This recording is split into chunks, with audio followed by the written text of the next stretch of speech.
Hello everyone, this is Komal and welcome back to my YouTube channel. Theorem 8.9, line segment joining the two sides of a triangle are parallel to the third side and half of it. इस theorem में सबसे पहले हमने एक triangle बनाया ABC. इसमें बोले कि line segment joining the two sides of a triangle. कोई भी टू साइड्स ट्राइंगल की ले ली मैंने, AB AC. उनके मैंने मिड पॉइंट्स मार्क कर लिए. E is the mid point of AB and F is the mid point of AC. अब इन्होंने बोला है कि ये जो लाइन सेगमेंट जा रही है इन दो मिड पॉइंट से, जो कि दो साइड्स पे हैं इस ट्राइंगल की, वो जो थर्ड साइड है मीन्स ये वाली साइड के पैरेलल होगा और इसका हाफ होगा. दैट मीन्स फर्स्टली हम गिवन, उसके बाद टू प्रूफ, फिर प्रूफ स्टार्ट करेंगे. सो let us start. So firstly हमें गिवन क्या है कि गिवन हमें बस यही है कि ये मिड पॉइंट्स है. E is mid point of AB. अगर E AB का मिड पॉइंट है दैट मीन्स AE EB के इक्वल होगा, राइट. सेकेंड में हमें बोला है कि F is the mid point of AC. F is the mid point of AC. ये भी हमें गिवन है और इसका मीन्स भी यही होगा कि AF will equal to FC because ये मिड पॉइंट है F.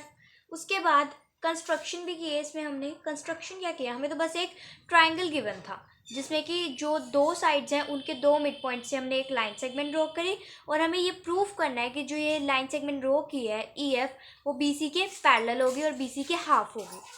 सो कंस्ट्रक्शन क्या है कि EF is produce to D means हमें एक ट्राइंगल गिवन था, EF हमने आगे खुद बनाई है.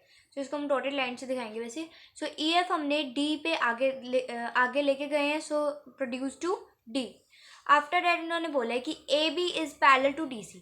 अब EB is parallel to DC. ये भी बाय कंस्ट्रक्शन हुआ क्योंकि ये भी मैंने कंस्ट्रक्ट किया है. तो मैंने इस तरह से कंस्ट्रक्ट किया that it is equal to EB. EB is parallel to DC, not equal. After that to proof में यही करना है कि EF जो है वो BC के पैरेलल होगा और EF BC का हाफ होगा. तो ये प्रूफ करने के लिए फर्स्टली हम लिख लेते हैं कि टू प्रूफ क्या करना है. EF is parallel to BC, ये प्रूफ करना है और ये भी प्रूफ करना है कि EF जो है वो हाफ होगा किसका, BC का. तो let us start our proof. Firstly proof start करने से पहले हम थोड़ा हिंट ले लेते हैं कि करना क्या है. EF को BC के पैरेलल दिखाने के लिए पहले हम क्या करेंगे, इस पूरे को पैरेललोग्राम बना सकते हैं. तो इस पूरे को पैरेललोग्राम बनाने के लिए हमें क्या चाहिए, ये दो लाइंस तो हमारी ऑलरेडी पैरेलल हैं, राइट. तो हमें क्या चाहिए कि ये दो लाइंस अगर हम किसी तरह इक्वल कर दे, पैरेलल तो हैं, अगर हम इनको इक्वल कर दे तो ये क्या बन जाएगा, पैरेललोग्राम बन जाएगा. तो हम क्या करेंगे कि EF FD के इक्वल EF FD के इक्वल ले लेंगे.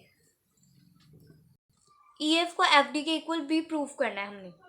सो फर्स्टली हम ये दो ट्राइंगल ले लेते हैं AEF एंड DFC.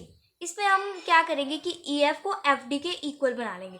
सबसे पहले तो हमने स्टेप यही करना है कि EF को FD के इक्वल बनाना है जिससे हमारी ये वाली साइड पूरी इक्वल बन जाएगी, ठीक है. ये दोनों तो थी पैरेलल, ये जब पैरेललोग्राम हम प्रूफ कर देंगे तो ये पैरेलल और इक्वल दोनों हो जाएंगी. एक सेकेंड, हमने ये पैरेलल तो प्रूफ कर दी तो मैं ये बाय कंस्ट्रक्शन लिख सकती हूँ कि ये जो है ना ये इसके इक्वल है. ये भी मैंने बाय कंस्ट्रक्शन किया है. सो आई कैन राइट कि जो BE है वो DC के इक्वल भी होगा. ये मैंने बाय कंस्ट्रक्शन किया है. सो फर्स्टली प्रूफ में हम इसको BECD को पैरेललोग्राम प्रूफ करते हैं. तो अब हमें पता है कि EB is parallel to DC, parallel है DC की बाय कंस्ट्रक्शन, एंड EB जो है वो DC के इक्वल भी है. ये भी हमने बाय कंस्ट्रक्शन की है.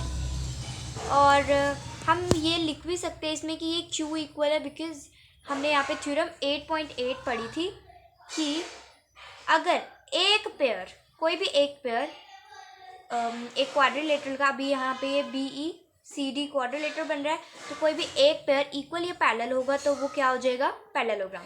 तो इसमें पैरेलल भी है और एक पेयर इक्वल भी है. तो बाय थ्योरम 8.8 हम ये कह सकते हैं कि BECD एक पैरेललोग्राम है. So therefore BEDC is a parallelogram. ये एक पैरेललोग्राम है। और यहाँ पे बाय थ्योरम 8.8 नहीं लिखना है, यहाँ पे पूरी थ्योरम की स्टेटमेंट लिखनी है। तो पहले हमने इसे पैरेललोग्राम प्रूव कर दिया, उसके बाद हम क्या करेंगे कि AEF को CFD के कॉन्ग्रुएंट प्रूव कर देते हैं, जिससे हमारी EF FD के इक्वल आ जाएगी। फिर हम इसको हाफ प्रूव कर देंगे। Okay, so let us start. So यहाँ पे मैंने दोबारा से डायग्राम बना लिया। फर्स्टली अब हम इनको कॉन्ग्रुएंट करने वाले हैं। सो सबसे पहले तो हम क्या करेंगे कि हमें पता है कि AE जो है वो BE के इक्वल है, ठीक है, क्योंकि ये मिड पॉइंट है, ये गिवन था हमें।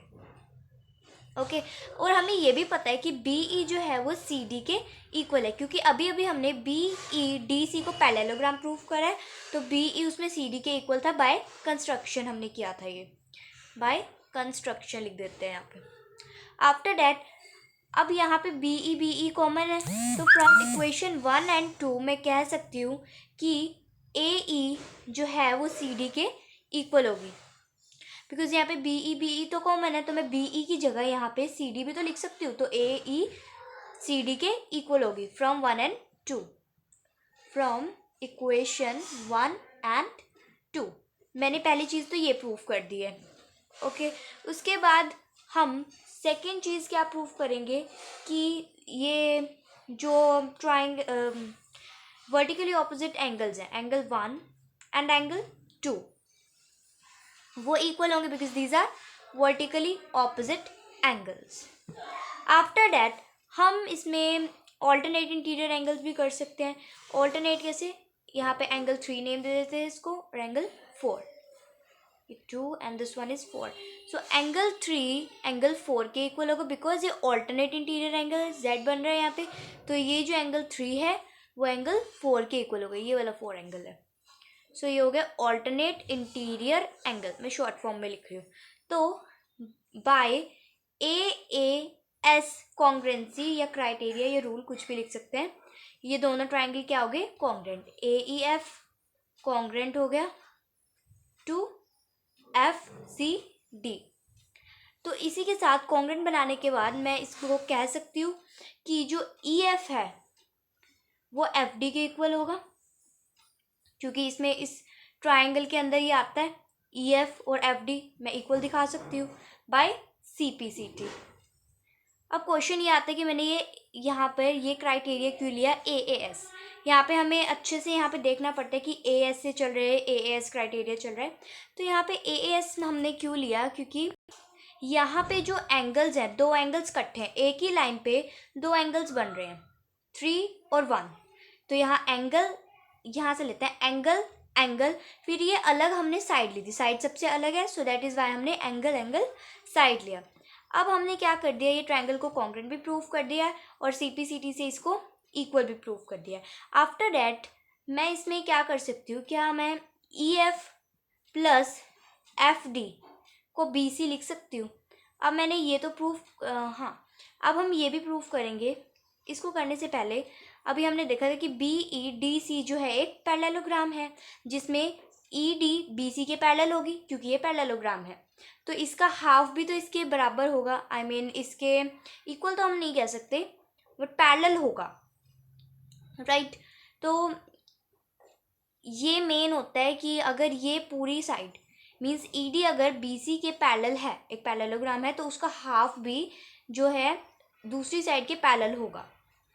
सो this means EF will be parallel to BC, क्योंकि हमने प्रूव किया था कि BEDC इज अ पैरेललोग्राम। अभी हमने प्रूव किया था। एक बार मैं दोबारा रिपीट कर देती हूँ कि अगर एक लाइन है ED, ये कोई भी लाइन है, ED पैरेलल है BC के, तो उसका हाफ भी BC के पैरेलल होगा। या फिर अगर हम इसका हाफ देखते हैं, अगर मान लो इसका हाफ O होता तो BO भी ED के पैरेलल होता, हाफ भी पैरेलल होता है। तो फर्स्ट चीज़ तो हमने प्रूफ कर दी, जो कि हमें प्रूफ करनी थी। उसके बाद सेकंड में हमें क्या करना था कि हाफ दिखाना था कि EF जो है वो हाफ है BC का। तो ये भी इजी है, अभी अभी हमने दिखा दिया कि EF जो है FD के इक्वल है। यहाँ पे अभी हमने CPCT से दिखाया। तो क्या मैं लिख सकती हूँ कि EF प्लस FD जो है BC के इक्वल होंगे।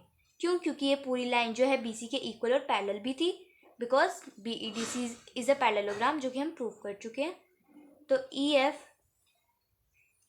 अब ई एफ और एफ डी इक्वल हैं, यहाँ पे अभी हमने प्रूव किए हैं. तो मैं एफ डी की जगह ई एफ लिख सकती हूँ, तो ये बी सी हो जाएगा. आफ्टर डैट ये 2EF हो गया, 2 टाइम्स है ये, तो बी सी. ई एफ जो है वो हाफ हो गया बी सी के, हैंस प्रूव्ड. यही हमें प्रूव करना था. So I hope you understand the question well. So if you like this video, don't forget to subscribe our channel. Thank you.